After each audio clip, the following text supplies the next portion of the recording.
títulos da competição nos últimos 6 anos e graças aos 2 remanescentes das últimas 3 conquistas continentais. Não só eu, Arrascaeta, mas todo o grupo, de parabéns pela partida que fizemos aqui hoje. Para enfrentar os 3.350 metros de altitude, o técnico Leonardo Jardim fez 7 mudanças em relação ao jogo anterior contra o Santos no último fim de semana. Algumas por causa de lesão, outras por opção mesmo. Arrascaeta, titular absoluto, começou no banco. Bruno Henrique, geralmente reserva, começou jogando. O time do Cusco ofereceu pouco perigo, mesmo acostumado a jogar tão acima do nível do mar. Plata e Paquetá por pouco não deixaram o Flamengo em vantagem no primeiro tempo. E o Gonçalo Plata obrigando o goleiro do Cusco a trabalhar. Aí o Paquetá traz pra dentro. Paquetá clareou, disparou, colocando pra fora. Apesar da altitude, um Flamengo dono do jogo. Não é fácil, eu já te digo. Eu tava torcendo porque a gente não pegasse nenhum time assim na altura. O time fez um jogo maduro, um jogo consciente, de equipe que sabe o que faz em campo. E no fim das contas, coube a experiência dos 2 jogadores que mais têm títulos na história do Flamengo resolver a parada. Olha o lançamento pro Bruno Henrique. Primeiro com o Bruno Henrique, cabeçada certeira aproveitando o cruzamento de Ayrton Lucas. Bola pro fundo do gol e o Flamengo larga na frente em Cusco. Depois com a Arrascaeta, que entrou no segundo tempo e fechou a conta na segunda tentativa. Luiz Araújo, Dias voltou a Arrascaeta, salvou, foi que essa bola tá viva, Arrasca! Ele puxa o contra-ataque 3 contra 2, finaliza na primeira e depois tem a oportunidade de na segunda botar no fundo do gol. A nossa performance desportiva justificou a vitória. O Flamengo saiu com a vitória e a liderança do Grupo A. Só não deu para deixar o estádio Garcilaso de la Vega na noite gelada de Cusco de banho tomado. Estamos vindo direto a tomar banho no hotel agora. A água tá meio fria ali, tá o frio do caramba, vambora. Imagina o fedorzinho no ônibus, hein? E quando ainda tava 1-0 pro Flamengo, veio a maior polêmica do jogo, uma linha de impedimento que deu o que falar. Solta aí. A jogada começa nesse lançamento aí pro Manzaneda, lá no meio dos zagueiros. O Ayrton Lucas escorrega. Aí ele vai fazer uma jogadinha boa, uma pedalada pra cima do Léo Pereira, ó. Levou, cruzou, Rui Dias fez o gol, que empataria o jogo. Só que aí o VAR chamou. Aí as linhas foram traçadas e, cara, uma linha em cima da outra, um negócio milimétrico. Depois de 5 minutos de checagem, gol validado. Aliás, invalidado. E o Flamengo venceu por 2-0. Vitória importante do Flamengo, o Globo Esporte fica por aqui. Um abraço, boa tarde.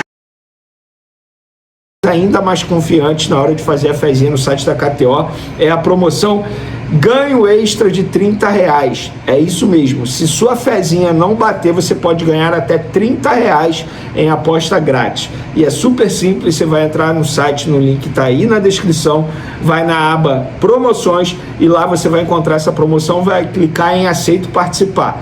Depois você vai fazer suas fezinhas com odds mínimas de 1.80. Se elas baterem, você comemora aí. Se elas não baterem, você também pode comemorar, porque vai ganhar até R$30 em aposta grátis. Então corre para o site e aproveite. Agora vamos falar dessa vitória maravilhosa do Flamengo em cima do Cusco. E já vamos trazer informações de bastidores, porque ontem, galera, após o jogo, o zagueiro Léo Pereira, que fez uma boa partida, inclusive, jogador que está na expectativa de disputar a Copa do Mundo esse ano. Por que não? Eu acho que ele foi muito bem durante a data FIFA, nos 2 jogos com a seleção brasileira.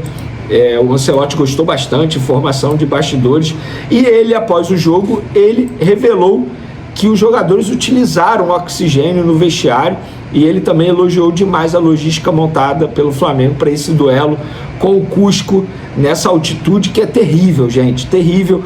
E eu não estou aqui dizendo isso porque o Flamengo venceu, independentemente do resultado. Quem assistiu o meu último vídeo sabe do que eu estou falando, que independentemente do resultado eu não ia criticar nenhum jogador. Eu acho desumano jogar numa altitude de 3.500 metros, numa logística extremamente difícil, complicada, que os jogadores tiveram que ir de van para o estádio, por conta, enfim, da dificuldade para chegar ao estádio. E o Léo Pereira disse: a gente usou oxigênio, eu também usei, tentamos as manobras que temos para ajudar, toda ajuda é bem-vinda, Eles, médicos, estudam e sabem melhor do que nós. A gente só obedece e tenta fazer o nosso melhor. Acho que conseguimos nos comportar bem diante de todas as adversidades na altitude. Estávamos bem concentrados e entramos sabendo o que tinha que fazer. Um jogo inteligente, porque a altitude pesa em determinados momentos do jogo, ainda mais se você ficar forçando muito a bola e quiser imprimir velocidade. Tentamos controlar um pouco o jogo, o saldo é positivo, fecha aspas. Então tá aí o Léo Pereira destacando a logística do Flamengo. Tem que parabenizar o Gabriel Skinner, que é o responsável por essa logística, e a logística só foi montada porque o Gabriel Skinner, logo após o sorteio, assim que saiu o sorteio, ele foi direto para esse local, para ele montar toda a logística. Ele fez tudo em especial pensando nos melhores, pensando no melhor para os jogadores, inclusive o hotel, que o Flamengo ficou um hotel extremamente caro, mas também que tinha oxigênio ali nos quartos para minimizar o prejuízo da altitude. Então, parabéns ao Flamengo, e eu quero parabenizar também o Leonardo Jardim, porque a equipe que ele colocou em campo, eu não vou dizer poupando, mas preservando muitos titulares, pensando no duelo de sábado com o Fluminense, foi o melhor para a equipe também, para esse jogo contra o Cusco. Por quê? Vamos lá, ele deixou o Pedro no banco de reservas, colocou Bruno Henrique. Bruno Henrique é um assunto à parte que já a gente vai falar sobre ele. Colocou Bruno Henrique por quê? Porque é um jogo que ele tinha que atacar mais o espaço, e o Bruno Henrique faz isso melhor que o Pedro. Colocou o Plata na ponta esquerda, e o Plata é um jogador que está acostumado a jogar em altitude. O Plata foi muito bem fisicamente falando. Colocou o Carrascal, mas não aberto pela direita, caindo mais para o meio. Ele colocou Everton Araújo, De La Cruz e Paquetá no meio de campo. Só que o interessante é que ele deixou apenas o Everton Araújo como volante. O De La Cruz e o Paquetá, sobretudo no primeiro tempo, eles ficavam revezando bastante ali a função no meio de campo. Então, nem De La Cruz nem Paquetá foram volantes de ofício na partida. Pelo contrário, repito, eles ficavam revezando. Colocou Emerson Royal, que fisicamente falando, em determinados momentos, ele é melhor que o Varela, e o Varela já tinha feito uma grande partida contra o Santos, e eu mesmo falei antes de a bola rolar que eu começaria com Emerson Royal. Na lateral esquerda ele só tinha o Ayrton Lucas, e aqui eu quero elogiar o Ayrton Lucas. Quando é para criticar eu critico bastante, mas agora eu vou fazer um elogio, porque ele foi bem na partida. Inclusive ele fez um ótimo cruzamento para o gol do Bruno Henrique. Ele colocou Danilo, e o Danilo foi muito bem na zaga, preservando o Léo Ortiz. No segundo tempo, quando ele coloca a cavalaria, o Arrascaeta sendo decisivo também, marcando um dos gols. Então o Leonardo Jardim, ele teve uma estratégia maravilhosa. Inclusive, na entrevista coletiva, ele disse algo que eu gostei bastante.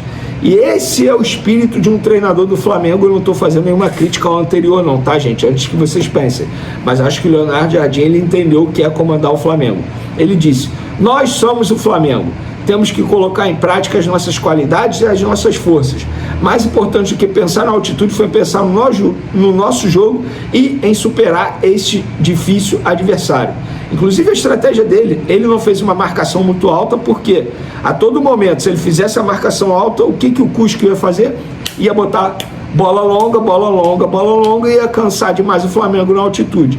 Então ele recuou mais o time, tentou ficar ao máximo com a bola, inclusive posse de bola foi praticamente a mesma. Então o Leonardo Jardim foi muito bem no plano de jogo dele, na estratégia montada, na escalação montada, e deu super certo nessa vitória por 2-0 com o gol de Bruno Henrique e Arrascaeta, dois jogadores que são assim super decisivos. E agora eu gostaria de falar do Bruno Henrique. Gente, com o Bruno Henrique ele tem algo que vários jogadores, eles podem ser craques, eles podem ser o que for, serem absurdos dentro de campo, mas se não tiver estrela, amigo, e o Bruno Henrique, ele tem estrela. O cara é super decisivo em Libertadores. É algo impressionante. O Bruno Henrique é muito decisivo e ele precisa ser estudado, gente.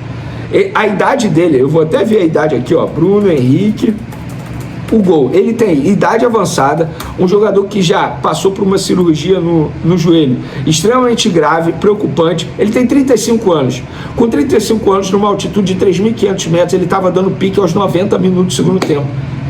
Gente, é impressionante o Bruno Henrique. É impressionante.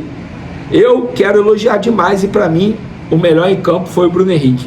Também quero elogiar o Lucas Paquetá. No primeiro tempo ele fez uma baita partida.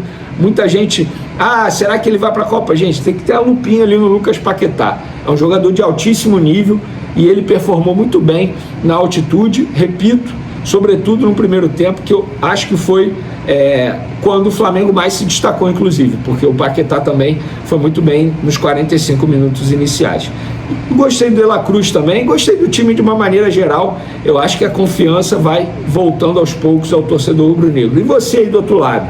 Concordo com as minhas análises, com os meus elogios, não vou fazer nenhuma crítica, eu acho que a altitude é isso, mesmo se o Flamengo tivesse perdido eu também não faria, mas agora a confiança, o Flamengo chega muito bem para esse duelo com o Fluminense, lembrando que é Flu-Fla, é mando de campo do Fluminense, jogo no sábado, válido pelo Campeonato Brasileiro, e o Fluminense está ali, brigando nas cabeças, é um jogo confronto direto, e o Flamengo chega muito bem para esse duelo. Uma pena não ter Jorginho ainda, uma pena ainda não ter Pulgar, dois jogadores que vão fazer muita falta, mas talvez tenha o retorno do Alexandre à lateral esquerda, que vai ser um baita reforço caseiro. Também quero elogiar a partida do Plata. O Plata, embora, na minha opinião, ele merecesse sim um cartão vermelho, e no lance do impedimento do gol anulado do Cusco, gente, assim, para mim é inconclusivo, eu não consigo dizer que estava impedido e que não estava impedido. Então, não tem como dizer que o Flamengo foi beneficiado nesse lance. No lance do Plata, acho que o Plata merecia sim um cartão vermelho pela entrada, pé alto, mas beleza. Vocês querem me convencer. Fala, nação rubro-negra, sejam muito bem-vindos a mais um vídeo do canal Fla do Povo. E hoje a notícia é quente, daquelas que deixam o coração do torcedor acelerado, porque o Flamengo está em negociação avançada com ninguém menos que Everton Ribeiro. Isso mesmo, um velho conhecido da torcida, um jogador que já fez história com o manto sagrado e que pode estar de volta para reforçar ainda mais o elenco rubro-negro. Segundo informações do jornalista Mauro Mendes, já está tudo acertado entre as partes e tudo indica que o anúncio oficial pode acontecer em junho, o que gera uma enorme expectativa entre os torcedores que sabem da qualidade, da experiência e da liderança que o Everton Ribeiro pode trazer novamente para o time. Estamos falando de um jogador que já decidiu jogos importantes, que tem visão de jogo diferenciada, que sabe controlar o ritmo da partida e que pode ser peça fundamental em momentos decisivos da temporada. Além disso, o retorno dele pode representar não só um reforço técnico, mas também emocional para o grupo, já que é um atleta identificado com o clube e com a torcida. Agora fica a pergunta: como ele chegaria nesse elenco atual?